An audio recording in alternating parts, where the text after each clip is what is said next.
Hi guys, I'm just doing a quick video. So, first session over and done with. Very, very good. New guys and returners alike, I just wanted to raise a quick point on single leg work because this is one of the main themes of this block, single leg work. So if you remember, in the exercise in the middle, this one, when you've got the band around the knee and then you're pulling the band apart, you don't need to use the band until you're comfortable with getting into the correct single leg position, okay? So what we're noticing, and what I noticed tonight and last night, was that a lot of folk are leading with their quad and their knee. So what happens is they're coming down like this, that position there, so their hip isn't getting pushed back at all, so they're coming down through the knee, and that's going to start to put quite a bit of uncomfortable amount of pressure on your knee, okay? And it's also going to allow or mean that the quad is going to take most of the load. So what we want to try and do is transfer the weight through the posterior more, through the glutes and the hamstrings. So in order to do that, you need to think about pushing the hip back first, okay? So pushing the hip back the way, like so, so that the knee also won't go over the line of the toes too much. So a wee simple, maybe a simple way to get used to doing that is to start off on 2 feet. So start off like that and then push your hips back like so. So come down like that, okay? So that you really get into that frame of mind of sticking the bum out a wee bit. Your torso is at an angle, so you're leaning over it more. So it's not you shouldn't be upright. If you're upright, you're going to be putting a lot of pressure on the knee. So you need to lean over it at the angle of the hip, okay? And then from there, once you're down to a decent position, then just take 1 foot off, like that, okay? So from the front, you would have quite a narrow stance, because obviously you don't want to be away wide, then you take 1 foot off and you're falling to one side. So have a narrow stance if you get into this position. So bum out, nice flat back, hinge at the hip, and then, let's suppose we're going to go to the left first, start to lean into the left side of it, and then just take that foot off, like that, okay? And what that will do is it will get you into a better starting position. And I would suggest you stick to that until you consider putting the band on for that one. Another exercise that's relevant to it is the banded rows on the outside. So if you remember, we suggested, so the bands, for a beginner, there's probably a decent bit of resistance on that. But if you're quite strong in the upper back and you're familiar with the rows, you might find there's not a lot of resistance, and the suggestion was to go to one leg.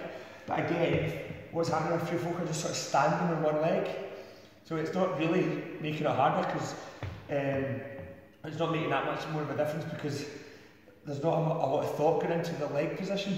So again, I want you to think about pushing through the hip, or pushing back through the hip, before you grab or with the bands, and then pull, okay? So that you're engaging the glutes a lot more, okay? And obviously your quads are going to get engaged too, but what this does is it distributes the weight more evenly through the quad complex, but also through the hip and the glutes and the hamstring.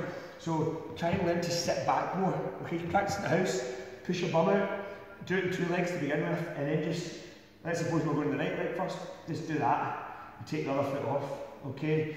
So from the front again, you can just do that, and then take 1 foot off, okay? Because you're already in a sort of better position, because you've got a better hip angle, okay? So that's just one thing I think everyone could benefit from working on, not just new guys, returners too, because we're wanting to really nail some of the single leg aspects of the block this time. For stability purposes, it'll just, if you get into that way of practicing it now, it'll make it much easier when we start doing stuff like one-legged trap bar deadlifts and things like that. Okay, so anyway, that was a brilliant start. Really enjoyed it. I'll explain how to use the training diary in due course. For the first 2 weeks, obviously there's no weight, so use the training diary. I've maybe just do it now actually. Just use it to write down your notes, like how you feel, how you found the session.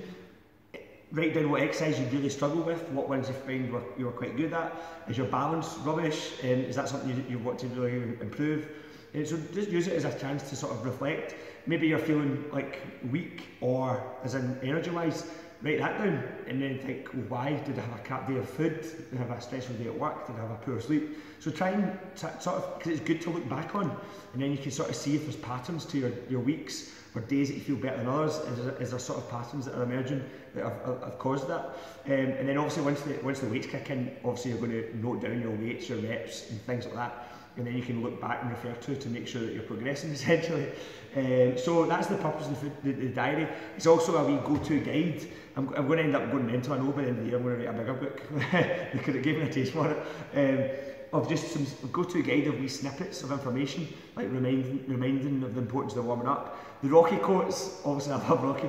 I know for some folk they probably think it's a bit cheesy, Rocky quotes, but there's a good message in a lot of those quotes because it's all in the mind. This is all in the mind. It's all about doubting yourself, not giving up when you can't be bothered or you think you're not getting anywhere. That's the idea behind those quotes. There's a real life story behind them.